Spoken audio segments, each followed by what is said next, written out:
Девочка без лица. Прошлой осенью я отметил свое 18-летие. В пятницу отметил с родными и крестными, а в субботу с друзьями. Родители у меня хорошие, поэтому уехали на пару дней на дачу, чтобы нам не мешать. Официальную часть днюшки провели, подарки мне подарили, покушали, а потом все начали расходиться. Осталась только моя лучшая подруга Таня. Она помогла мне убрать со стола и осталась на ночь, так как было уже поздно, а ей до дома далеко. Ночью я проснулась от звонка в дверь. Очень сильно испугалась, потому что никто из знакомых ко мне по ночам не ходит. Поэтому я даже не встала, чтобы посмотреть в глазок. Танька проснулась позже и пошла открывать дверь, хотя я ее отговаривала. Вообще она очень смелая и характер у нее боевой. Открылась дверь, и потом тишина. Я испугалась не на шутку, встала и пошла в коридор. Вдруг дверь резко закрывается, Таня бежит в комнату. У нее были стеклянные глаза от страха, а руки дрожали.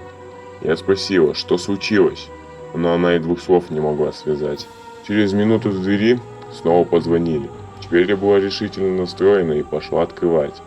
Таня меня на коленях умоляла не делать этого, но я хотела узнать, кто там был.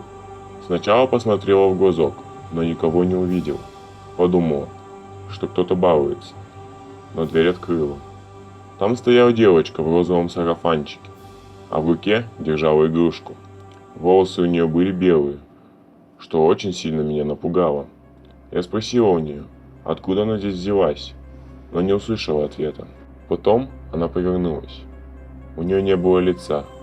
Точнее, она напоминала кровавое месиво без глаз, носа и рта. Она стояла передо мной, а у меня от страха чуть сердце не остановилось. Она тяжело дышала, будто хотела мне что-то сказать. Потом протянула руку. У нее не было 3 пальцев.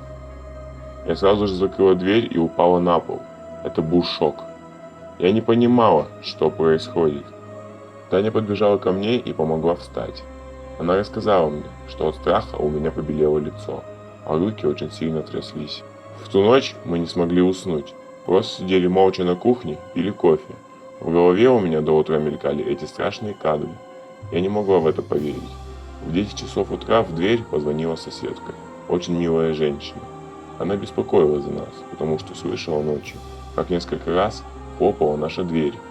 Мы ей все рассказали, но не надеялись на понимание. Как мы удивились, когда она рассказала нам историю про девочку, которую убили 4 года назад в подвале нашего подъезда.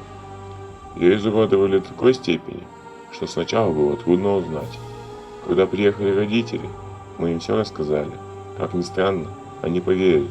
Вскоре мы переехали оттуда. Через несколько месяцев я узнала, что мою соседку положили в психушку, потому что она все время твердила об этой девочке, приходящей к ней.